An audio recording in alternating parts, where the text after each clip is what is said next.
그날따라 유독 기내에서 같이 인사해 주시는 손님분들이 많았던 것 같네요. 참 바쁜 하루였습니다. 요렇게 인사한대요. 여기 안에 계신 분들도 창으로 이렇게 인사하고. 요새는 코비드19 때문에 항공기 후당 편수가 줄어들고 쉬고 있는 항공사 직원들이 정말 많습니다. 얼른 백신이 나와서 예전같이 여행을 하시는 고객들로 공항이 바빠졌으면 좋겠네요 라고 소금만 맥주님이 올려주신 신기한 항공기 정비사 에피소드였습니다. 저는 군대에서 차량 정비를 했는데 5돈이라고 하는, 저 2돈 반 5돈이라고 하는 그런 아주 별로 그렇게 뭐랄까 복잡하지 않은 그런 차량을 정비하는데도 그 안에 들어가는 나사부터 막 뭐 부품 연결에 고리에 들어가는 희한한 물건들, 쇳덩어리들, 뭐 오일부터 구리스 막 그런 것들 하나하나를 다 체킹해야지 그 차가 정확히 잘 굴러가는데 하늘을 나는 이 비행기는 얼마나 복잡할 거야. 엔진님 하나만으로 하늘을 나는데 엔진에 문제가 생겼으니 이게 크로마키 되는구나. 겁나 뛰어가가지고 그 엔진 까봤을 때 그 안에 완전 미로처럼 돼 있는 그 회로 같은 엔진을 30분 1시간도 안 걸려서 고쳤다는 건 참 대단하네요. 근데 제가 그 승객이었어도 저렇게 지연되면은 짜증 날만 해요. 왜냐면 도착해서 그 하려고 바로 진행하려고 했던 스케줄들이 한 번에 꼬일 수가 있기 때문에. 그래서 여행 갈 때 저는 보통 가는 날 오는 날은 한 5-6시간 정도 시간을 좀 이렇게 넉넉히 가져요. 그렇게 안 하면은 지금 막 딱 똑부러지게 막 이 비행기는 1시에 출발해서 저기 2시에 도착할 거니까 2시에 거기서 차를 30분 만에 타고 가서 2시 반에 어디를 예약해 놓으면은 거기서 점심을 먹을 수 있다. 그럼 전화해가지고 2시 반에 밥 먹을 수 있게 해놓고 예약금 걸라 그래서 예약금 넣어놓고 막 이렇게 해놓고서 나중에 출발하려고 그러는데 이렇게 1시간 30분 막 이렇게 지연되면은 짜증나지. 이러면 화나지 당연히. 예약해놓고 막 이런 거 있고 뭐 자기가 플랜 짜놓은 거 있는데 그런 거 빠그러지는 느낌 나면 충분히 이해는 하는데 그래도 고장나서 죽는 거보단 낫잖아요. 그거 만약에 하늘에서 고장나가지고 탈탈탈탈탈탈탈 그러면서 갑자기 시동 꺼져버리면 충분히 빨리 고쳐달라고 어필은 해도 되는데 욕까지 하고 막 사람들 막 겁주고 막 그런 거는 조금 얼마나 답답했으면 그럴까라고 한편으로는 이해가 되면서도 조금만 좀 서로 양해를 해줬으면 좋지 않았을까. 근데 나는 비행기 같은 저런 뭐 차도 물론 마찬가지고 뭐 기차도 마찬가지고 다 뭐 버스도 그렇고 다 그렇겠지만 다 안전하게 다 정비를 해서 가야 되는 건 맞겠지만 진짜 비행기만큼은 진짜 되게 무섭다고 생각하거든. 되게 저걸 잘 고치고서 출발을 하는 게 맞다고 생각을 하는데 아니면은 비행기가 다른 거 있으면 다른 거를 다 같으면은 태워달라 그래서 다른 걸 넘어가서 타고 그랬을 텐데 무섭잖아. 사실 비행기 하늘에서 그 공중에서 막 10,000피트 막 이런 데서 땅으로 곤두박질 치면은 어떻게 살아. 10,000피트에서 의자에다가 안전벨트 매고서 뛰어내린 거나 마찬가지인데 뭐가 있다고 살아. 그냥 죽어버리. 다 없어지지. 시체도 못 찾을 거야. 참 비행기 사고가 참 나면은 그 안에 타고 계시던 분들 모두가 다 한 번에 그렇게 다 사고로 크게 될 수 있기 때문에 그 어떤 운송 수단보다도 정말 이런 정비사분들이나 그런 비행기에 관련돼서 이렇게 안전 점검해 주시고 그런 분들에게 정말 감사하면서 그러면서 살아야 된다고 생각합니다. 물론 뭐 다른 또 정비하시는 분들도 당연히 마찬가지겠죠.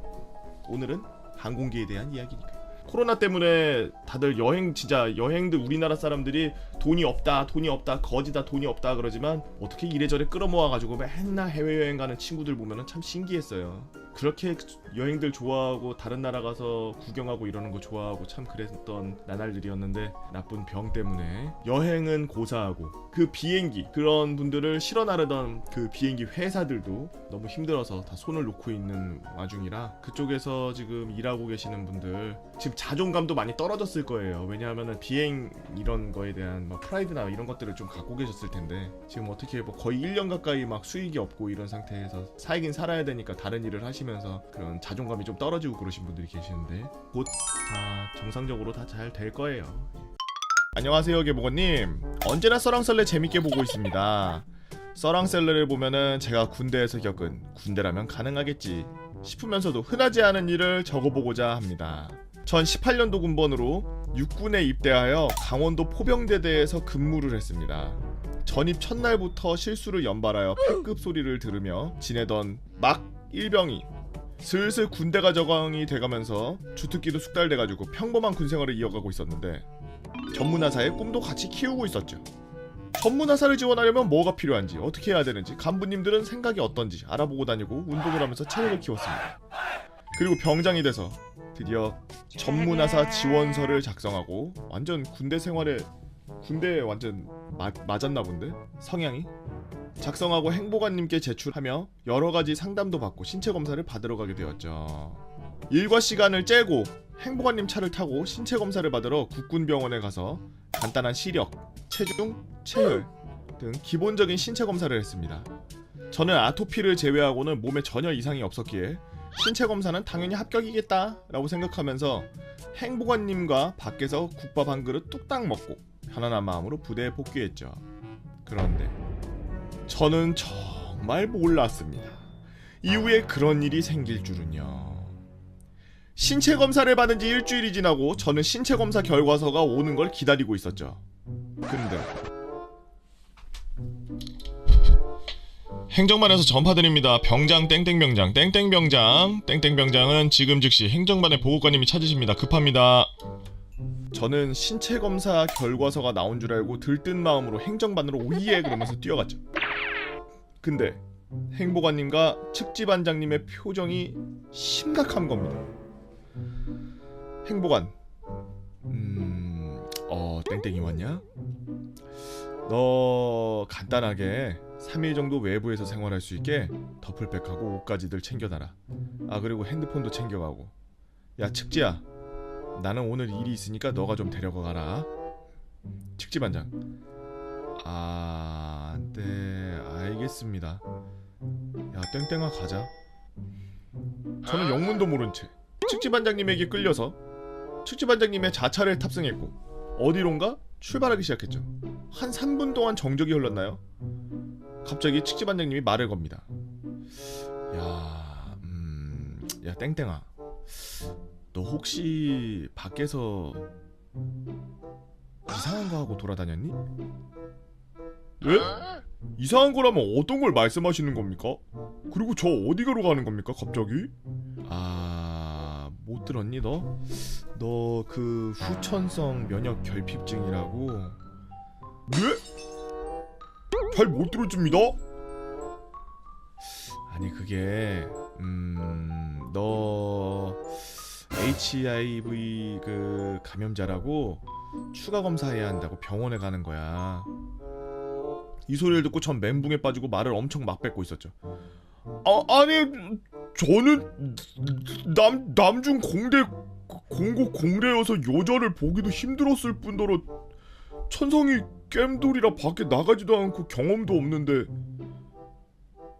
에이즈요? 아니 제가 왜 에이즈에 걸립니까? 왜 걸립니까? 야, 모르겠다. 일단 검사를 받아봐야지. 이후 정적이 흐르며 국군병원에 도착하였습니다. 국군병원에 도착하니 아까 행보관님에게 소식을 전달한 군의관이 기다리고 있었고 군의관실로 저를 데려갔죠. 군의관실로 가며 군의관실 앞에 있던 의무병이 저를 이상한 눈빛으로 쳐다보는 게 느껴지며 잘못도 없는데 괜히 죄인 된 것 같은 그런 거지 같은 기분이었죠. 이후 군의관님이 제 검사 기록부를 보여주며 질문을 하기 시작했습니다. 아 그래, 너도 이야기는 들었을 거야. 이 수치를 보면 원래 1.02로 낮아야 되는데 넌 좀 높게 나왔어. 1.5 이상인데 혹시 생각나는 거 없니? 저는 그런 건 모르겠고 갑자기 왜 그런 결과가 나온 겁니까? 나도 잘 모르겠어. 일단 내원에서 검사해야 되고 걱정하지 말고 너가 그런 적 없으면 분명 괜찮을 거야. 저는 얼굴이 새파라진 상태로 측지반장님과 이별한 후 환자복을 받아서 환복 후 병실에 자리를 배정받았습니다. 핸드폰을 마음껏 쓰며 편히 쉬고 간다는 느낌으로 있으라고 의무장교님들이 말했지만 저는 마음이 편치 않았죠. 부모님께 뭐라 그러지? 진짜 에이즈면 나 죽는 건가? 라는 생각만 머리에 계속 맴돌았습니다. 그래도 걱정하실까봐 부모님이 폐렴 의심으로 검사받고 있다고 뻥치기는 했죠. 검사를 위해 체열을 하고 검사 결과는 빠르면 일주일 안에 나올 거라고 했습니다. 피를 민간 보건소에 보내서 의뢰를 한번 다시 해본다고 하더라고요. 그런데 일주일이 지나도 답이 없었고 조금만 더 기다려보라고 이야기를 들었습니다. 전 밥도 못 먹고 핸드폰으로 유튜브 보다가도 HIV에 관련된 문헌이나 기사들을 찾아보면 점점 피폐해지기 시작했죠. 그렇게 2주 후 저는 78kg 나가던 몸무게가 65kg가 될 정도로 우와 2주 만에 13kg가 빠졌어? 스트레스 때문에? 죽을까봐 얼마나 무서웠을까. 불치병이니까. 기다리던 검사 결과가 나오게 되었습니다. 결과는 정말 다행히 음성이었죠. 하지만 음성인 것에 기뻐하기는커녕 울고 싶었습니다. 아니 내가 뭘 잘못했다고 이런 일을 당해야 되는지, 이제 부대로 돌아가면 뭐라 말해야 되는지, 나를 쳐다보는 부대 인원들의 시선은 어떨지. 그래도 검사 결과가 나왔으니 행복아님께 보고를 했고 퇴원 수속으로 퇴원했습니다. 부대에 돌아가면 행복아님에게 대화를 했죠. 행복아님 저 돌아가면 어떡합니까? 걱정하지 마라. 이거 알고 있는 사람 나랑 측지반장, 포대장, 대대장밖에 없어. 다른 애들은 왜 입원했냐고 물어보면 신체 재검한다고 말해. 알았지? 저는 그때 진짜 울컥했습니다. 다들 비밀로 해주었구나. 정말 다행이다. 그렇게 부대로 돌아오고 몸도 마음도 약해져 있던 저에게 휴가를 다녀오라며 행복아님은 휴가를 주셨죠. 병원에서 복귀한 지 며칠 안 돼서 바로 휴가를 나가서 집에서 쉬면서 전에 지원했던 전문환사에 대해 다시 한번 생각하게 되었습니다. 그냥 전문환사 포기해야 되겠다. 군대는 아니다 라고 생각하며 행복아님께 말씀드렸고 제출했던 지원서도 다시 회수해서 말끔히 파쇄했죠. 이후 저는 정상적으로 전역을 했고 빠졌던 살은 전역하자마자 바로 부풀어 오르더라고요. 역시 전역이 최고의 약이었던 것 같습니다. 이후 찾아보니 HIV 오진 사례가 흔하지는 않아서 군의관님도 당황했던 게 기억나네요. 앞에서는 츤츤거리면서 뒤에선 잘 챙겨주신 행복아님, 언제나 웃으면서 제가 걱정하지 않게 도와주신 측지반장님 정말 감사드립니다. 조금 무거울 수도 있는 이야기고 두서없이 쓴 글이라 읽기 불편하셨겠지만 긴 글 읽어주셔서 감사합니다 라고 들어오는 윙윙님께서 올려주신 써랑썰레입니다. 제가 알기로는 에이즈 환자분들도 여러분들이 생각하는 것처럼 뭐 그런 행위나 뭐 이런 걸로 좀 안 좋은 그런 행위들이나 약간 그런 것들을 통해서 얻는 경우도 있는데, 그 얻는 그 저게 되게 여러 가지더라고. 그래서 색안경 끼고 그렇게 막 사람을 보는 건 좀 무지한 거고, 모든 사람이 다 그럴 거라고 생각하고 있는 거는 잘못된 생각이죠. 그리고 요즘에 그 에이즈 약이 잘 나와서 저도 몰랐는데 최근에 그 접한 소식이나 이런 걸 통해서 들은 바로는 정확하진 않습니다만 에이즈 환자분께서 말씀하신 건데, 약을 먹는데 그 약을 먹으면 에이즈 수치가 떨어진다. 그 에이즈를 감염시키는 그 수치가 떨어진다 이거야. 그 수치가 떨어지면 정상인이랑 다를 바가 없대. 그러다가 약을 안 먹으면 다시 올라오는 거고, 약을 먹는 동안에는 평상시 그냥 일반 사람들이랑 전혀 상관없고 옮지도 않는다 그러더라고. 여튼 군대에서 참 불치병을 얻어서 나올 뻔했던 진짜 억울했던 썰. 아 당연하지. 남중, 공고, 공대, 그리고 군대 와가지고 다 남자만 있는 데서 나오고, 그리고 설마? 그리고 트위치 유튜브 시청자 여러분들, 저는 18년도 입대해서 2000년 초에 전역해서 지금은 군대 기억이 가물가물해진 그런 예비역 중에 한 명입니다. 제 군생활 연도를 보시고서 이걸 제목을 보셨을 때 제목이 무슨 의미인가 눈치채시는 분들 계실 거예요. 이 이야기는 제가 막 전입 갔던 짬찌 시절부터 상병이 꺾이기 이전까지의 일들에 대한 이야기입니다. 글 쓰는 재주가 없어서 별로일 수도 있지만 너그럽게 양해 부탁드려요. 때는 제가 입대하고 자대를 배치받을 때 제가 전입간 사단의 상급 부대인 군단에 새로운 군단장이 오시고부터 모든 일이 시작됩니다. 그분은 취임한 후 직후 나름 조용했고 저희는 군단장이 바뀌었다는 소식도 모르던 평화로운 해체예정 부대에서 헬 같은 생활을 진행하고 있었죠. 그러다가 그해 말 제가 있던 부대 대대장도 바뀌고, 그리고 시간이 흘러 새해를 맞이하고 대대장은 갑자기 새해 맞이 행군을 해야 된다면서 새해부터 완전 군장을 싸고 20km 행군을 했습니다. 행군의 터닝 포인트에 잠시 휴식을 취하던 중 대열을 정비하라는 간부들의 말에 저희는 대열을 막 정비하기 시작했고, 앞에는 대대장이 나와서 우리 땡땡대대 해로 만들 것이라는 포부를 밝혔죠. 그리고 이날 본부 중대에도 선우임 동기로 생활하는 수송부부터 본부 피셜로 흉흉한 소문이 돌기 시작했습니다. 새로 부임한 군단장, 예전 그 사단 출신이라 개 또라이다, 휴가 다 없애버릴 거라더라, 군단이랑 군단 직할 여단 이미 끝장났다더라, 전장병들 특급 전사로 만들어라 했더라. 대충 병사들한테 청천벽력 같은 소식들이 들리고 있었으며 이 소문들이 돌고 돌아 시간은 조금 흘러 갑자기 최단 시간에 뛰던 뜀걸음을 3km에서 10km로 3배 이상 늘렸고 다 뛰고 나면은 각각 팔굽혀펴기 100회, 윗몸 일으키기 100회, 레그 턱 20회 등, 그리고 나중에는 정확한 기억이 안 납니다만 전장 순환 훈련 엠바퀴까지 매일 하게 되었고, 나중에 가서는 부대의 차량, 전차, 장갑차 등등 장비들을 정비도 미루고 체단을 우선시하게 되어 훈련만 갔다 하면 장비들이 싹 다 퍼지는 지경에 이르게 되는데, 그래도 천만다행인 점은 제가 있던 사단이 혹한기 훈련까지는 사단장 재량으로 훈련을 할 수 있어서 혹한기는 그냥 혹한기 훈련 그대로 보냈습니다. 나중에 군단 예하의 각 사단 여단장들이 지휘 재량권 등 비공식적으로 모든 것들이 박탈돼서 체력 단련, 부대 훈련 등은 전부 군단 통제, 사실상 그냥 군단장이 지 마음대로 하기 시작했고, 이후 일과 시작 전 지침 전달은 매우 특별하거나 사소한 거 아니면은 전부 군단의 지침만으로 가득 차 있었습니다.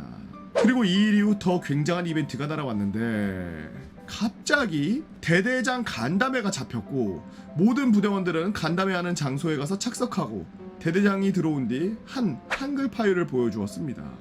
육군 장병의 올바른 출타안이라는 제목이었고, 파일의 내용은 특급 전사 포상 휴가를 제외한 전 포상 위로 휴가 삭제 및 간소화를 시킨다. 특급 전사 달성 인원 이외에는 모든 출타가 금지되며 이는 부모님 면회 외출, 외박도 포함되며 군단 지침, 체력 단련 등을 실시해라 등이었죠.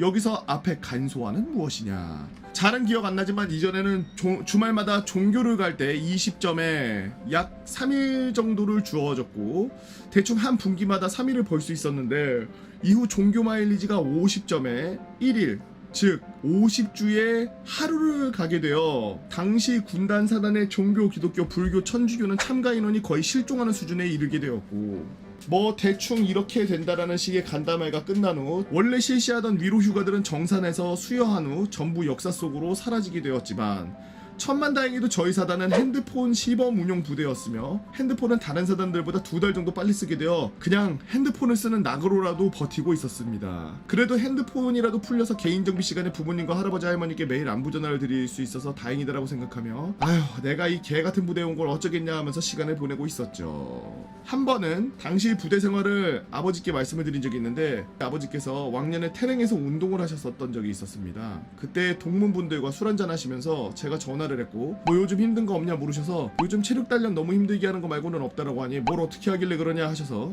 사실대로 말씀드렸죠.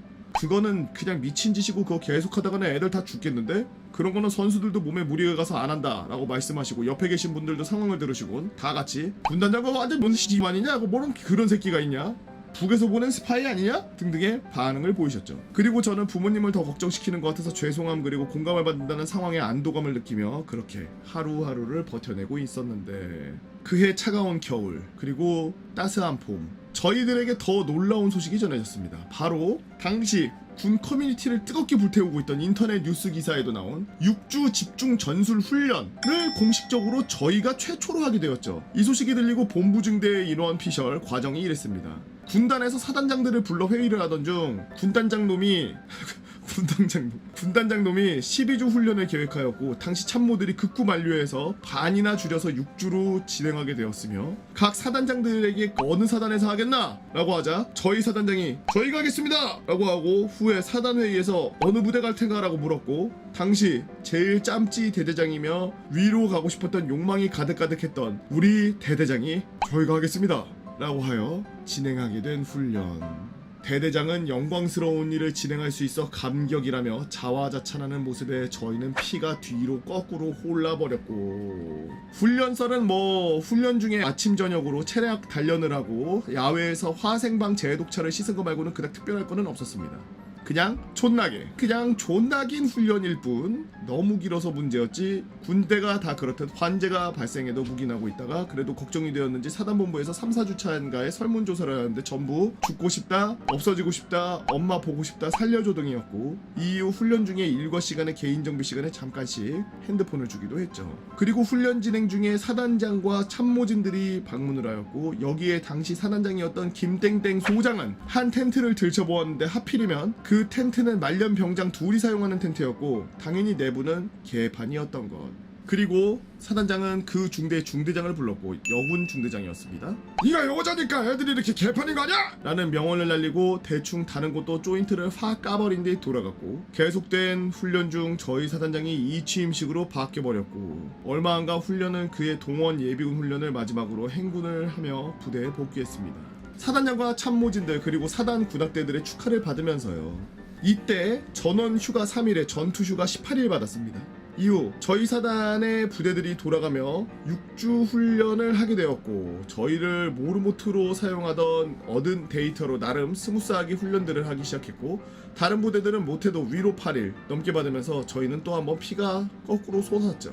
후에 저희들은 이제는 그냥 체념하고 받아들였으며 자포자기하고 아무 생각 없이 군생활을 진행하던 중 수송부에서 재미난 소식이 하나 들려왔습니다. 그 소식은 6주 훈련 기사가 나간 뒤 전이 보는 신병들의 탈영 소식들이었죠. 당시 다른 부대는 모르겠지만 저희 사단 기준으로 아예 흔한 일이 되어버렸고 듣기로는 행보관 중대장선에서 정리할 수 있는 일이라고 들었습니다. 당시 신병들이 일병 라인에서 탈영이 매우 많았는데 이유는 체력 단련이 너무 힘들고 특급 전사를 달성 못할 시에 개인 정비와 수면 시간이 박탈되는 병기본 훈련 등이 그 이유였습니다. 그렇게 한 주에 한 명 이상 타 부대 탈영 소식이 들려오면서 살던 중 이제 더위가 그나마 조금은 더 가던데 반가운 소식이 들렸죠. 바로 군단장이 보직 변경되어 사실상 좌천되었다는 소식. 이유는 예비군 훈련 때 군단 내 거의 모든 부대가 예비군들의 수경 및 영해 훈련을 진행하였고 국민신문고로 민원 폭탄이 날아갔다는 겁니다. 그리고 군단 내의 휴가 통제, 병 인원 침해, 가혹한 체단 등의 소식이 뉴스로 나오자 군단에서는 뭘로? 라고 했는데 이 말이 반은 맞는 말입니다. 왜냐? 앞서 말씀드린 휴관 및 지침서 맨 밑에 군단장 사인 확인란을 비우고 보냈거든요. 그러니 군단장이 공식적으로는 명령이 한 적 없는 척 한 거였죠. 밑에 사인을 안 하고 보냈구나, 명령을. 그러고서 난 뭘로 이런 거구나. 그리고 그분은 하필이면은 우리나라 대표 훈련소로 가셨고 그때 제 아들 군번은 그곳에 자들어 있던 사촌에게 듣기론 저희에게 한짓 똑같이 하다가 결국 또 좌천돼서 한직 중에 한직으로 가셨습니다. 그리고 작년인가 전역했다는 기사를 본 것 같네요. 외에도 글을 적지는 않았지만 유튜브에 군단 가혹행위 등을 검색하면은 잘 나오니 그것도 보시면 당시 상황에 더 이해하면서 재밌게 보실 수 있을 것 같습니다. 유튜브 쇼츠 보다가 한 채널에서 이 양반을 대상으로 한 영상을 만든 게 보여서 한번 글 써봤습니다. 쓰다 보니 뭐 별거 없는 것 같은데 글이 좀 길었네요. 이 글이 채택되면 허언증 환자가 부대 터트릴 뻔한 썰 한번 풀어보도록 하겠습니다 라고 마이너스 통장님께서 올려주신 썰랑썰레였습니다. 간만에 전에 올린 영상도 찾아보니 너무나 감사한 마음에 군생활 썰 하나 더 풀어보려고 합니다. 때는 제 군 생활이 약 한 달 정도 남아 슬슬 사회로 나가는 것을 준비하던 그 당시에 있었던 일입니다. 매일매일 공부하고 게임하고 페이스북에 절여서 살던 중 갑자기 충격적인 소식이 저희 동기 생활반에 전달이 되었죠. 다음 주에 사격 훈련과 체력 검정이 잡혀있으니 모든 인원 당일 오전 6시까지 집합해라는 소리.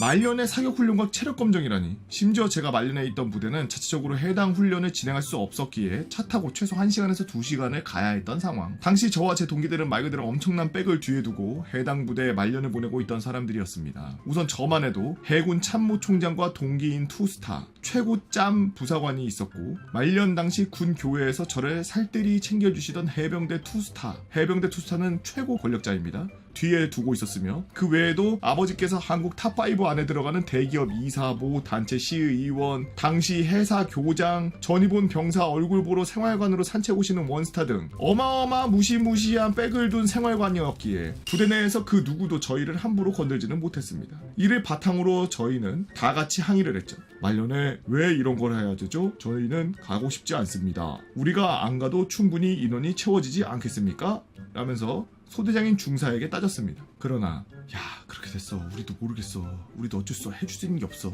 당시 새로 발령온 모 소령이 말년 병장들이 군기가 빠져있으니 보내야 된다 라고 말했던 게 화근이었죠. 그 소령은 저희가 있던 부대에 대한 정보가 아예 없었습니다. 당시 제 동기들은 백을 사용하기도 애매하고 할 것도 없는데 가서 설렁설렁 놀다 오자는 생각으로 결론에 이르렀고 다 같이 참여하게 이르렀습니다. 첫 번째 이야기, 사격훈련. 먼저 사격훈련 새벽 6시 버스를 타고 모 사격장으로 이동하여 가벼운 PRI 교육 후 인당 44발의 실탄을 부여받고 기다리던 중 동기 중 한 명이 야 얘들아 어차피 우리 사격 결과도 상관없는데 누가 제일 빨리 44발 쏘는지 내기할래? 라고 제안했죠. 조건은 단발 사격으로 제일 늦게 사격한 사람이 PX 냉동속이었습니다. 그렇게 사격장에 입장하고 사격을 시작하자마자 사로에서 미친 듯한 사격 소리가 울려 퍼졌습니다. 보통 사격장에서 사격을 하면은 이렇게 들리죠. 탕! 탕! 하고요. 근데 이번에는 달랐습니다. 시작과 동시에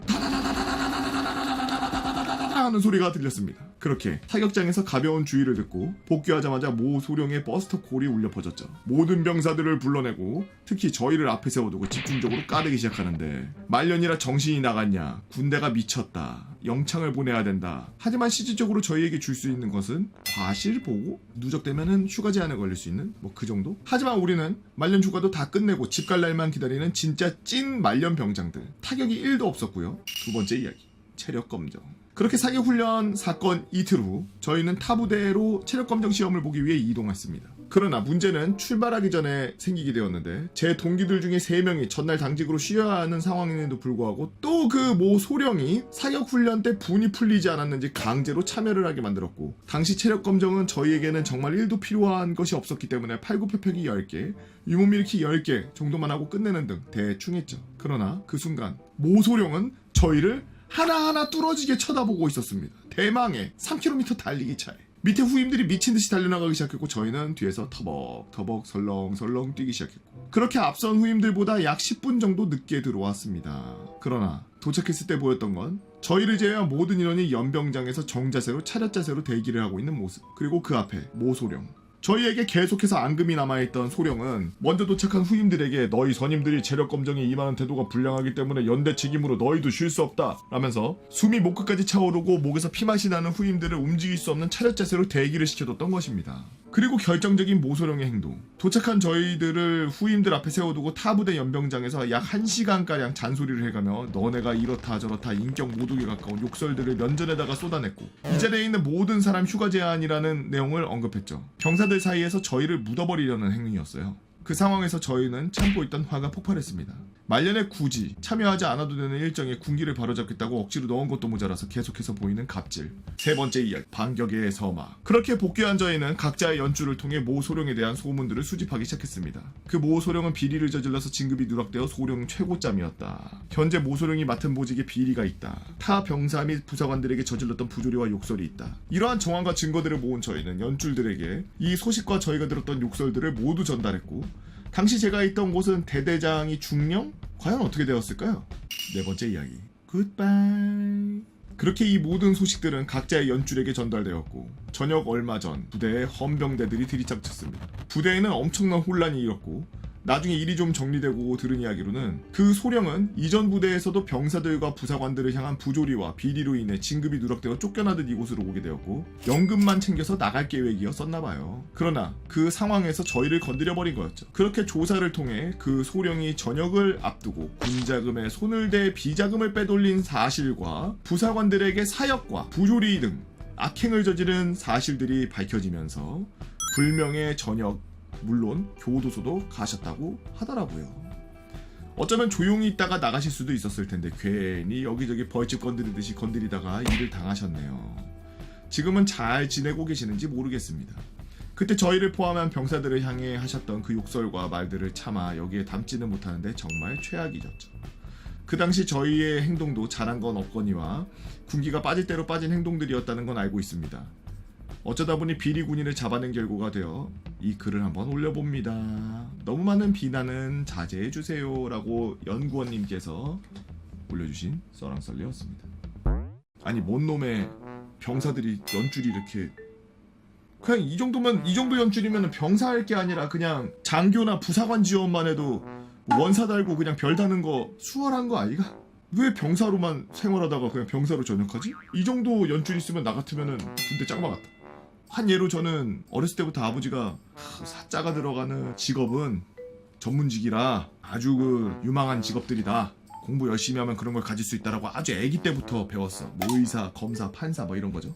그래서 군대 가서 이제 아버지에게 전화를 걸었어요. 아빠 저 하사 지원할래요? 그랬더니 이게 일병 때였거든요. 상병 때였나 일병 때였나. 제가 2번 지원한다고 전화했는데 2번 다 아버지께서 우선 나와서 생각해. 전역하고 나서 생각해라. 아니 지금 하사 뽑는데 지금밖에 TO가 없대. 지금 가야 돼. 그랬더니 아니야 TO 많아. 평생 너 죽을 때까지 TO가 있을 거니까 우선 전역을 하고 나서 그때도 일자리가 없고 하고 싶으면 그때 다시 들어가라. 그래서 군 생활하는 동안 2번 아버지께 허락을 받기 위해서 전화를 드렸었다가 둘 다 못했고, 그리고 전역하고 나서 28살 때 9살 때 그때 다시 또 부사관 지원하려고 했었죠. 그냥 군인 할 걸 그랬어요. 군인 체질에 맞는데. 그래서 결국 군인 안 하고 이거 하고 있습니다.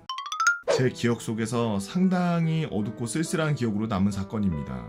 사실 제목을 어떻게 지어야 할지 모르겠네요. 너무 끔찍하고 어두운 썰이라 쓸까 말까 고민했지만 뇌리에서 떠나지 않아 한번 이야기로 적어봅니다. 저는 육사단에서 근무했던 병사입니다. 군생활 당시 전 딱히 특출난 병사는 아니었습니다. 체격은 왜소한 편이었고 말귀를 잘 못 알아들어서 이런저런 일로 혼나는 일이 잦았죠. 애초에 제 병과는 전투병과가 아닌 사무 쪽에 가까운 병과였기에 전투병과에 비해 그렇게 힘든 훈련을 한 건 아니었지만 그래도 군생활은 꽤나 힘들었던 걸로 기억합니다.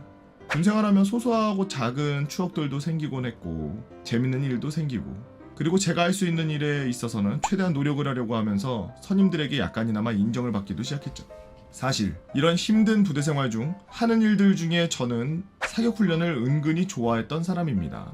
훈련소에서 사격 통제를 엄청 빡세게 해서 그때 긴장하고 정신줄을 반쯤 놓은 채로 사격을 했었는데, 그때 하필 옆 표적지에 사격을 하는 바람에 통제 간부에게 깨진 기억이 있죠. 그 와중에 표적지에 탄착군이 잘 형성된 채로 사격 결과가 좋게 나와서 그때 나름 자신감이 붙었었던 것 같습니다. 사단에서의 사격훈련은 훈련소와는 사격이 조금 달랐습니다. 기본적인 입사호사 시작부터 점사, 단발, 연발 모두 시도하며 총기의 모든 기능을 사용하면서 쓰는 느낌이 들어 꽤 신기했었죠. 제가 전투병과는 아니어서 2-3달 간격으로 한 번씩 가는 어렵지 않은 훈련이어서 그랬던 건지도 모르겠지만 어쨌든 사격훈련 자체는 조금은 설레는 마음으로 임했었습니다. 그리고 시간이 흘러 병장 때 사단에서 지침이 하나 내려왔습니다. 사격장에 귀마개를 착용하지 말라고요? 실제로 전장에서 총소리를 익숙해지기 위해서라고.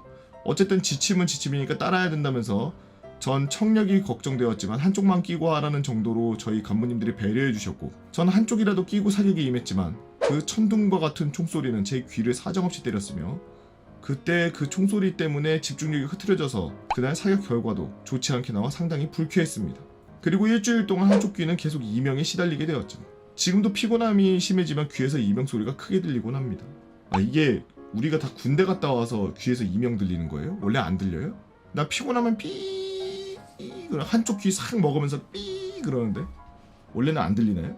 이 군대 갔다 와서 이거 군대 때문에 이렇게 된 거예요 우리? 아 그래? 그 이후 전 총소리에 귀가 터지는 사격 훈련은 딱히 가고 싶지 않았고, 당시 전역을 앞두고 있던 터라 전 애초에 말년 병장 휴가가 얼마 남지 않아서 다음 사격훈련은 무조건 뺄 생각으로 말년 휴가 때 사격훈련을 하지 않으려는 쪽으로 일정을 잡았습니다. 그리고 말년 휴가를 다녀오게 되었죠. 하지만 휴가를 다녀오고 나서 뭔가 이상합니다. 생활관 총기함에 있어야 될 총기들이 없고 헌병대 조사라고 주기가 되어 있는 거예요. 그때 전 이제 막 일병이 된 후임에게 야 이거 왜 이렇게 돼 있는 거야? 하고 무심코 물었습니다. 돌아온 후임의 대답은 좀 조용히 하십시오 하고 격앙된 반응을 보이는 거예요. 뭐야? 하고 벙쪄있다가 그제서야 전 뭔가를 깨닫고 소름이 확 끼쳤는데, 네 그렇습니다. 이 사건은 2017년도에 일어난 육사단 사격장 사망 사건이었던 거죠. 언론에 보도된 사건이었습니다. 간략하게 이야기를 말씀드리자면 한 일병이 소대원들과 함께 하산하던 중 인근 사격장으로부터 날아온 탄환에 맞아서 사망한 사건입니다. 아이고 어떻게 이런 일이 있어? 휴가 중 언론에서 이 사건을 뉴스로 보고 우리 사단인 줄은 알았지만 하필 그 당시 사격을 했던 부대가 우리 부대였을 거라고 생각조차도 못했고, 그리고 저 사건을 읽어보셨다면 알겠지만 사격장 뒤편에 위험하게 사람이 지나다니는 도로를 만들어뒀었는데 저 사격장 뒤편에 위험하게 길이 있는 것조차도 저는 몰랐습니다. 대체 어떤 대문시 사육장 뒤편에다가 지나갈 수 있는 도로를 만드나요? 그리고 그날 야간 점호 때 행복아님이 하신 말씀, 오늘 우리 부대에 있었던 일들은 앞으로 기왕이면 꺼내지 말아줬으면 좋겠다. 우리 부대에서 원치 않는 살인자가 나왔을지도 모르니까 말이야. 그 일이 있고 난 후 부대원들은 아무 일 없다는 듯이 조용히 근무나 생활을 지속해 나갔고 전 며칠 뒤 전역을 했습니다. 저희 간부님들은 부대 분위기가 어두운 만큼 저녁 사열 때 같은 거는 하지 못할 것 같다 미안하다라고 하셨고, 전 저희 부대원들과 간부님들께 가볍게 인사만 나눈 뒤 도망치듯 부대에서 빠져나왔습니다.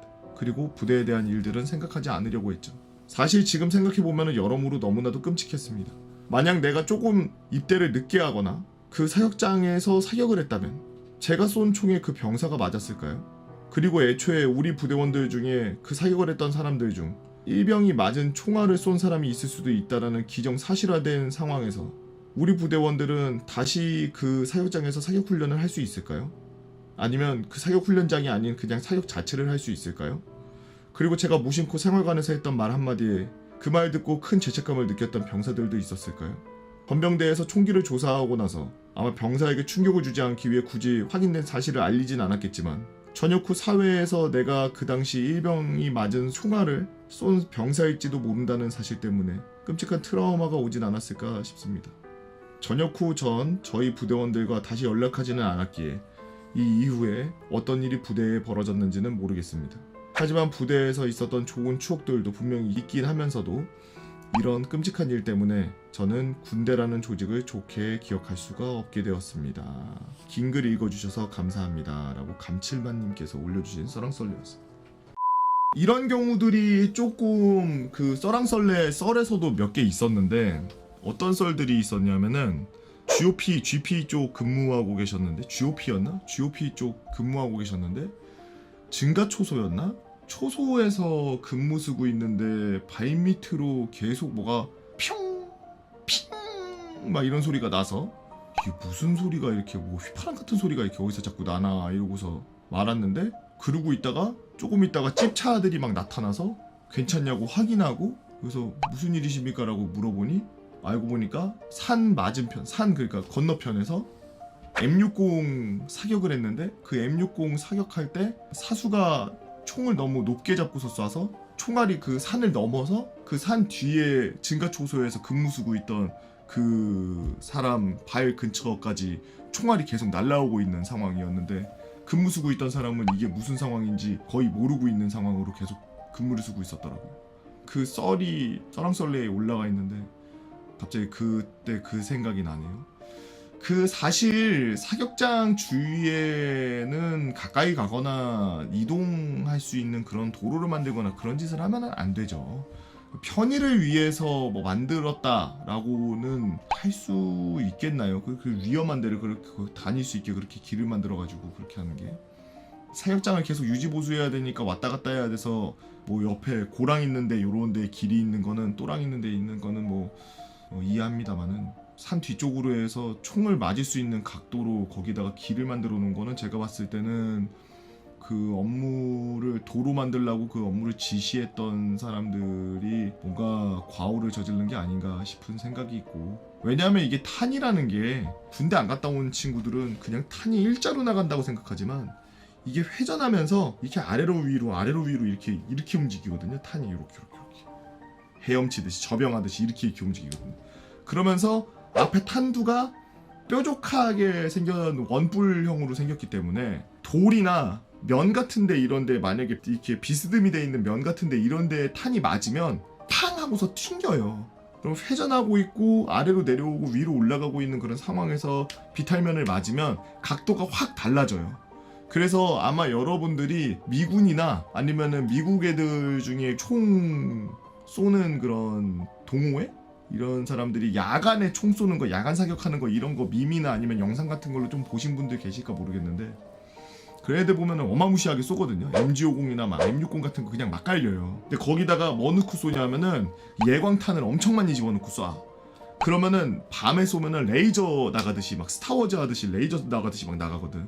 야간 사격해 보신 분들은 알죠. 총알이 막 날아가서 거기 박히는 것 같은데 박히기도 하지만 팡 하고 그 예광탄이 위로 막 이런 데로 튀기도 해요. 그래서 그런 사육장 있는데 그 근처는 사람들이 다니면 안 되고 통제해야 되는 게 맞는데, 저는 뭐 뉴스를 자주 안 보니까 이런 일이 있었는지 몰랐는데 참 안타까운 일이 있네요.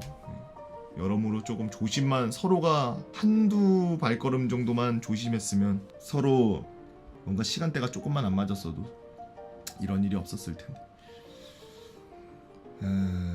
돌아가신 분의 명복을 빕니다. 안녕하세요, 보고형. 예전에 장례식장에서 근무하면서 겪었던 공포썰을 올렸던 사람이에요. 이번에는 제가 공군에서 근무하면서 있었던 일 써보려고 합니다. 저는 2011년도 4월에 24살의 나이로 조금 늦게 군대에 가게 되었습니다.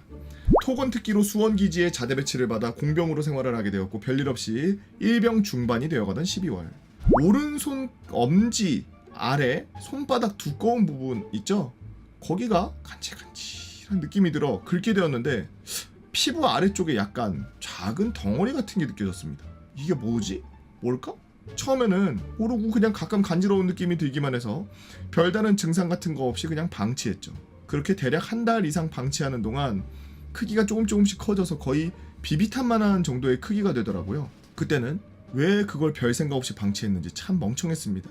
공병답게 매일 얼어붙는 땅에 삽질을 하던 1월 어느 날, 오른손이 유난히 저리 타는 느낌이 느껴졌지만 며칠째 언 땅을 삽으로 까고 있으니 그런 거겠지 했는데, 주말에 갑자기 찌르는 듯한 통증이 스치고 저도 모르는 사이 오른손이 덜덜덜덜덜덜덜덜 떨리고 있는 걸 알게 되었어요. 일단 맞선님에게 손을 보여줬습니다. 맞선님은 반장님께 말씀드리고 항의대에 한번 가보자고 해서 월요일이 되어 항의대에 가서 진찰을 받았죠. 군의관님께서는 이렇게 피부 밑에 결절이 생기는 경우는 일반적인 경우가 아닌 것 같은데, 종양일 것 같은데 말씀을 하셨습니다. 결국 국군수도병원으로 외진을 신청하였고, 외진일 부대 버스를 타고서 국군수도병원에 진찰을 받게 되었죠. 수도병원 군의관님도 이건 아무래도 종양인 것 같다, MRI 한번 찍어보자 라고 하셨습니다. 이날 일단 MRI 예약을 하고 수도병원 면회실에 같이 간 부대원들과 치킨과 피자를 갈기고 돌아왔죠. 거기가 진짜 맛있죠. 국군수도병원 저기 치킨 피자가 거의 미친 맛이죠. 2주 뒤 MRI 예약날이 되어 다시 수도병원에 갔고, 인생 처음으로 MRI라는 걸 한번 찍어봤습니다. 결과는 종양, 신경초종이라는 종양이었습니다. 군의관님께서는 손에 생겨서 그나마 다행이라고, 이게 만약에 뇌신경에 생겼으면 그게 뇌종양이야 라고 하시는 말씀을 하시는데, 얼마나 가슴이 뛰던지 한숨이 절로 나왔죠. 위치도 크기도 괜찮으니 제거 수술을 바로 하면 된다고 하시고, 부대 의무대로 가서 외부로 나가 수술할 건지 수도병원에 가서 할 건지 정하라고 하셔서 일단 복귀해서 주임원사님께 말씀드렸습니다. 그날 저녁 부모님께 전화로 결과를 말씀드리고, 주임원사님이 부모님 오시라고 하고서 이틀 뒤에 주임원사님과 면회장에서 부모님을 뵈었죠. 군의관님은 어려운 수술이 아니라고 하셨고 비용도 있으니 수도병원에서 그냥 수술을 하기로 결정을 했습니다. 근데 이 결정, 제가 살아생전 이런 경험을 하게 될 줄은 그때는 몰랐죠.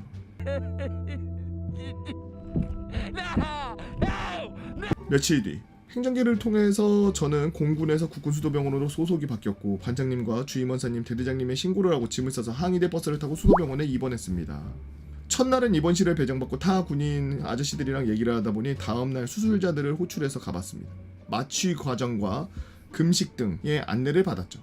저녁 금식하고 괴로워하고 있는데 간호장교님께서 오셔서 작은 치약 같은 걸 주셨습니다. 제모 크림이었어요. 수술은 팔 전체를 마취해야 됐고, 그 마취는 겨드랑이를 통해서 하는 거였습니다. 네, 그날 저는 오른쪽 겨털이 싹 다 없어졌죠. 수술날 수술 대기실에 누워서 마취를 기다리고 있었습니다. 군의관님 한 분이 병사 한 명과 같이 들어오셨고, 이때까지만 병사는 보조를 위해 온 의무병인 줄 알았습니다. 하지만 군의관님의 말을 귀를 의심하게 되었는데, 자, 해보자. 야, 잘할 수 있겠지? 네, 저는 의무병의 마취 실습 교보제가 되었습니다. 그래도 옆에 군의관님이 감독을 하고 보고 있으셨기에 별일이 있겠나 하고 마취를 받았죠. 마취 끝나고 이제 점점 팔에 감각이 없어질 거야 라고 말씀하셨고, 시간이 지날수록 감각이 무뎌지는 증상이 생겼습니다. 근데 뭔가 좀 이상했습니다. 분명 마취는 됐는데 뭔가 조금 덜 된 것 같은 느낌? 지금이라도 마취가 좀 덜 된 것 같다고 말을 해야 되나 했지만, 수술 시작 전에 완전히 되겠지라고 생각했던 게 화근, 베드가 다르르르 굴러가고 수술대 위로 옮겨져서 오른 손목과 팔꿈치 어깨가 결박이 되고, 군의관님께서는 자 이제 수술 시작하겠습니다 하면서 수술이 시작되었죠. 통증은 없지만 오른 손바닥에 전해지는 메스의 피부 가르는 느낌을 느끼며 소름 돋는다고 생각하던 순간 제 몸은 결박한 오른팔이 들릴 만큼 휘었습니다. 아까 마취가 덜 되어 거 아닌가? 생각은 현실이 되었습니다. 메스가 마취가 되어 있는 부분을 지나자마자 바로 생사를 가르는 통증이 그대로 느껴졌기 때문이죠. 그런데 이 상황에서도 군의관님은 마취가 좀 덜 된 거라고 생각하셨는지 아파요? 하면서 메스를 계속 베어나가는데 참을 수 없는 통증에 으악 하면서 소리를 질렀습니다. 몸이 들릴 정도의 반응인데 왜 멈추질 않는지 저도 몰랐습니다. 그냥 피부만 살짝 가르는 정도가 아니었기 때문에 통증이 오른팔이 덜덜덜 떨리기 시작했고 그제서야 메스가 멈췄죠. 뭔가 의논을 하는 것 같았지만 제 귀에는 들어오지 않았고 이때 군병원에서 수술을 결정한 거를 후회하고 있었습니다. 간호장교가 왔고 아무래도 바로 마취해야 해서 전신 마취를 해야 될 것 같다고 말씀하시죠. 저는 아무거나 좋으니까 빨리 해달라고 했습니다. 팔이 떨리는 걸 멈출 수 없었고 입에서는 소리가 계속 나오며 통증이 심각해졌죠. 마취 준비가 되는 중에 군의관님은 아니다 국소 마취를 다시 해보자 라고 얘기하셨고 저는 오른손에 6개의 마취 주사를 맞은 뒤에 다시 수술을 받을 수 있었습니다. 다행히 종양은 잘 제거되었고 봉합 후 오른팔에 깁스를 팔걸이에 봉인당한 채 입원 생활을 시작하게 되었죠. 입원 생활은 지루하면서도 조금은 흥미로웠습니다. 아침 저녁 점호 시간에 간호장교님이 인원 파악만 하러 돌아다니셨고 중간중간 약과 주사 맞는 시간에만 병실에 있으면 되었기에 병원 각 층을 돌아다니며 구경했죠. 기억에 남는 거는 정신병동에 있는 층은 유리창에 철문이 막혀 있었는데 병실 문이 모두 닫혀있고 사람도 없는 어둑어둑한 복도만 보였는데 뭔가 오싹했어요. 입원 기간 동안 중간중간 가족들과 면회도 자유롭게 하고 가져간 책도 다 보고 1층에서 책도 빌려서 보고 집에 가서 책 다 가져달라고 해서 다 보고 거의 책만 보내면서 지냈습니다. mp3가 없었으면 지내기가 조금 더 힘들었을 것 같습니다. 그 당시에 공부는 인가를 받으면 mp3 플레이어를 쓸 수 있었는데 제 mp3 플레이어를 보고 신기해하던 타군 아저씨들이 생각나네요. 식사 때에도 급식실에 내려가서 한 손으로 버벅거리면서 있으니 흔쾌히 도와주던 타군 아저씨들 참 고마웠습니다. 그렇게 지루한 입원 생활을 3주차에 접어들며 3월 첫째 주 어느 날 오후 창밖에 내리는 굵은 눈을 보며 부대는 또 제설하고 있겠네 라고 생각하고 있는데 갑자기 저를 호출합니다. 간호 스테이션에 나가보니 군의관님께서 야 니네 부대 버스 왔다니까 그냥 오늘 퇴원해. 조금 이따 부르면 수술실 그 부위에 실밥 풀고 드레싱 한 번 더 받고. 엥? 부대 얘기도 안 했는데 갑자기? 그냥 오늘 퇴원하라고? 하셔서 짐 챙겨 놓으라고 하는 거예요. 짐을 싸기 시작하니 같은 병실 타군 아저씨들이 왜 짐 싸세요 아저씨? 라고 불러서 가봤더니 부대 버스 오는다니까 그냥 퇴원하라고 했다라고 얘기하니까 당일 갑자기 퇴원하는 경우는 처음 본다면서 의아해하더라고요. 처치실로 불려가서 실밥을 또 의무병이 풀어준답니다. 담당 군의관님은 마지막으로 수술 부위 상태도 안 보고 그냥 아까 그게 끝이었죠. 실밥 자르고 뽑는데 이게 또 녹거나 그런 실밥이 아니라 피부 깊숙한 데서부터 생사를 잡아 뽑는 고통이 상당했습니다. 실밥을 다 뽑고 나니 수술 부위가 또 슬쩍 벌어집니다. 아직 아예 아물지는 않았더라고요. 그런데 그냥 드레싱하고 큰 반창고 착 붙이더니 붕대 둘둘 감고 가라고 하더라고요. 이때 또 군병원에서 수술한 걸 후회했습니다. 역시 군대는 진짜 군대다 라고 생각이 들었죠. 보대로 돌아와서 거진 일주일 동안 제대로 일도 못하고 항의대에서 드레싱 받으면서 왔다 갔다 했더니 마지막까지 꿀을 빨아 떠냈습니다. 아직 입대하지 않으신 분들 혹시라도 군대에서 수술받게 된다면 심사숙고하세요. 그렇다고 뭐 군병원이 나쁘다는 건 아닙니다. 긴 글 읽어주셔서 감사드리며 다음에는 훈련소 특기 교육대 인신매매범 썰. 알고 보니 내 마투임이 스타였던 썰. 아직 비행단 최고의 패급이 내 만맛 후임으로 오냐고 썰. 눈사람 만들고 중대장님께 불려간 썰 한번 적어보겠습니다. 김기업살님께서 올려주신 썰랑썰레였습니다. 뭐 군병원이 뭐 맨날 그랬으니까 뭐 그거는 뭐 모르겠고 진짜 국군 수도병원 피자하고 치킨 진짜 졸라 맛있으니까 무조건 한번 가보십시오. 제가 그것 때문에 격주에 한 번씩 국군 수도병원으로 이송하는 그 병원 차 운전하는 거 배차 제가 따내려고 행정병한테 냉동만 4만원어치 매겼습니다. 정비병인데도 그날 그거 타고 나간다고 정비장교님한테 개까이는데도 내가 무조건 다 격주로 가서 피자하고 치킨 존나 맛있어. 개꿀. 저는 화천에 있는 GOP 부대를 나왔고 지난주에 예비군 다녀온 대학원생이에요. 아이고. 저희 부대를 잠깐 소개해드리자면 저희 부대는 GOP를 6개월마다 두 개의 대대가 번갈아 가면서 지키고 있었습니다. 저희는 여름에 부대를 지키고 겨울에는 일반 막사에서 생활했죠. 저희 대대는 한 개의 중대는 GOP로 올라가는 길을 관리하는 독립중대 역할을 했고, 제가 전이본에 가을에는 저희 중대가 그 역할을 위해서 대대가 아닌 독립중대들이 모여 사는 막사에서 생활했습니다. 대대장님과 대대 간부들이 없었기 때문에 나름 편하기도 했고 시설이 열악해서 불편한 점들도 있는데, 막사가 민통선 안쪽에 있어서 하루에 버스가 아침 저녁 2대밖에 다니지 않았고 택시도 오지 않고 외출 외박 휴가 정말 복귀하고 이런 게 너무 힘들었죠. 그리고 저희가 대대의 GOP로 가는 길을 관리했었기 때문에 하루에 100대가 넘는 차량들을 통제했는데, GOP 가는 길이 워낙 험해서 2차선 왕복이지만 안전을 위해 양쪽 동시에 지나갈 수가 없었고, 차량이 올라가는 동안 위쪽에서 내려가지 못하도록 막아두고, 다 올라오면 아래에서 올라가지 못하도록 막아두고, 위에서 내려오길 기다리고, 그렇게 왔다 갔다 통제하는 역할을 했습니다. 그렇게 바쁘게 지내다 보니 어느덧 12월. 보통 혹한기를 하면은 대대에서 근처 산을 점령하고 경계하는 훈련을 했고, 저희는 대대에서 떨어져 있다 보니 다른 산을 점령하는 훈련을 했죠. 저희 사단에는 유명한 산이 있어요. 영화 고지전의 모티브가 됐던 전투, 바로 그 산입니다.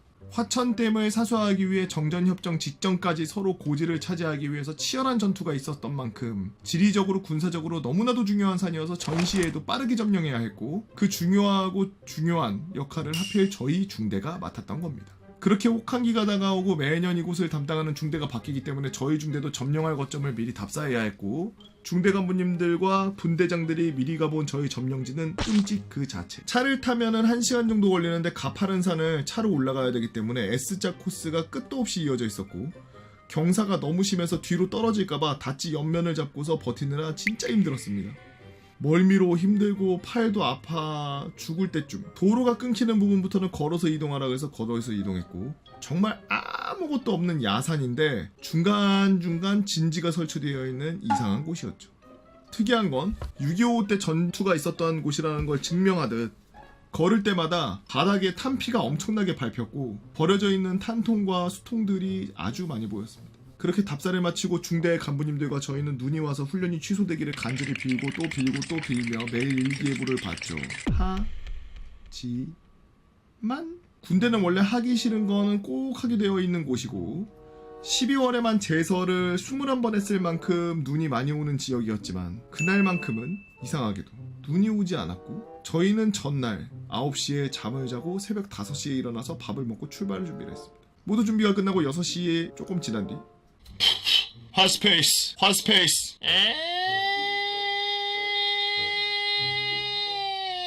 제1부 통제단장, 제2부. 그렇게 저희는 물자들을 옮기고 군장을 메고 산악행군을 하기 시작했는데, 분명 차로는 금방 갔던 길을 완전 군장을 메고 걸으니 지옥이 따로 없었고, 출발 당시 영하 25도의 날씨였는데 땀 때문에 내복도 안 입고 하계 전투복을 입고 갔음에도 불구하고 춥기는커녕 땀이 계속 흐르는 기이한 경험을 했습니다. 중간에 비닐밥으로 점심도 나오고 낙오도 하고 군가도 부르고 야발 욕을 하면서 걷다 보니 어느덧 도로가 끊기는 지점까지 도착. 그때가 오후 2시, 새벽 6시에 상황 걸리고 산 꼭대기까지 걸어서 도착한 게 8시간을 걸어서 오후 2시였어? 준비 시간이나 이런 거 빼고서 1시간, 2시간 정도 빼고서 봐도 6시간은 걸었다는 얘기네? 산인데? 미쳤어. 이제 거기서 산길을 통해서 각자 주둔지로 이동해야 되는 코스였는데 중대 간부들이 모여서 웅성웅성거리고 있었습니다. 얼마 뒤 중대장의 안내를 따라 다 같이 어딘가로 이동했죠. 전말은 이랬습니다. 그날 마침 몇 년간 가장 추운 날이었고 너무 추웠기 때문에 군단 혹은 그 위에 그날 예정된 모든 훈련을 취소하고 모두 복귀해서 얌전히 막사에서 있으라는 명령이 떨어진 것. 하지만 저희는 그런 명령이 떨어지기 전에 출발했고, 와 진짜 짜증나겠다. 이미 8시간에 걸려서 도착을 해버렸기 때문에 2시간 뒤면 해가 지기 시작하고 내려가는데 6시간이 걸리니까 내려가지도 못하고 이러지도 못하고 저러지도 못하고. 다행히도 그 산은 70년대 병력이 주둔했던 막사가 있었습니다. 야산에서 텐트 치고 잤다가는 집단 동사할까봐 걱정됐던 윗분들께서는 기존 혹한기 계획들 전부 다 취소하고 얌전히 그 막사로 이동해서 다음날까지 얌전히 들어가 있으라고 지시했죠. 그렇게 저희는 GPS 장비와 중대장의 독도법에 의지하여 없던 길도 만들어가면서 약 2시간 정도 헤매고 헤매서 겨우겨우 70년대 만들었다는 그 폐막사에 도착했습니다. 관리가 안 된 지 50년 된 막사는 처참했지만 야산에서 텐트를 치고 잘 뻔한 저희에게는 그 막사는 궁전이었고, 그렇게 막사에 도착해서 땀에 쩔은 전투복을 벗고 전투복 야상 스키파카 입고 장갑과 목도리 귀마개에 풀 장착했지만 날씨가 날씨인지라 너무 추웠죠. 대충 청소를 마치고서 저녁 먹을 시간이 되었는데 식사 추진을 해온 행보관이 식판을 가져왔는데 비닐이 없었습니다. 아까 전에 비닐밥 먹었다며. 비닐 그때 다 쓴 거야? 어쩔 수 없이 식판에 밥을 먹어야 한다고 생각했지만 우리 행보관 150개의 식판 설거지 누가 할 거야? 라고 소리 지르면서 다 반합 꺼내. 완전 군장을 쌌으니 반합들은 다 있고 그걸 군생활 동안 쓸 거라고는 생각도 안 했고 당연히 닦은 적도 없고 닦여 있던 적도 없고 녹이 쓸고 흙먼지만 가득한 반합. 행보관은 반합은 개인장구리 아냐? 개인장구리는 평소에 관리를 했어야지 라는 논리를 꺼내며 중대장을 포함한 간부들마저 아무런 반박을 못해 저희는 어쩔 수 없이 근처에 쌓인 눈으로 대충 닦고서 밥을 먹었습니다. 대충 흙먼지와 철분이 가득한 밥을 먹은 저희는 할 것도 없고 뭘 할 수도 없어서 8시부터 취침에 들었습니다. 폐막사가 있는 곳은 핸드폰이 터지지 않고 유일하게 999K만 외부 통신이 가능했는데 저희는 군단 혹은 전군에게 유일하게 야외에서 취침하고 있는 부대였고 높으신 분들은 모든 관심이 저희 중대에 쏠려있기 때문에 매 시간마다 온도와 상황을 보고 있죠. 그 당시 실내 온도 영하 20도, 야외 온도계는 한기치인 영하 30도까지만 보였습니다. 아마 더 추웠겠죠. 문제는 999K의 통신이 오면은 요상한 소리를 내며 울어댔고 중대 통신병과 같은 막사를 쓰고 있던 저희는 1시간마다 다 같이 깼습니다. 그리고 병력이 모여서 잘 때 불침번이 무조건 서야 된다는 이유로 분대장과 간부들이 짝을 지어서 불침번을 섰고 영하 30도의 날씨에 소변을 보면은 엄청난 김이 나고 바로 얼어버린다는 사실을 알게 되었죠. 그렇게 추위 속에서 자는 게 아니라 살아남은 저희는 6시에 일어나 식사 추진 온 비닐 주먹밥을 먹고 군단에서도 이왕 거기까지 간 거 정상을 다녀오라는 알 수 없는 갑자기 명령을 쳐내리 저희는 또 2시간 정도 걸려서 정상을 찍고 기가 막힌 경치를 구경하고 기념사진을 찍고 귀환했습니다. 부대에 도착하니 오후 6시. 그때야 저녁을 먹었어요. 글을 쓰면서 찾아보니까 지금은 저희가 걸어 올라간 정상에 케이블카가 설치되었네요. 8시간 넘게 걸어 올라가던 곳 지금은 15분이면 간다고요? 지금 후배들은 산을 안 타고 케이블카로 올라가나요? 그랬으면 좋겠지만 과연? 그때 했던 8시간의 산악행군은 인생에서 가장 육체적으로 힘들었던 일이었고 영하 30도의 추위에서 불침번을 섰던 거는 가장 추웠었던 일로 기억되고 있습니다. 읽어주셔서 감사합니다. 참고자료 화천 백암산 케이블카 북한 땅이 한눈에 백암산 케이블카 7월 개장. 북한까지도 보인다? 해외 명산들까지 떠오르는 수려한 백암산의 경관. 윈도우요님께서 올려주신 썰랑썰레였습니다.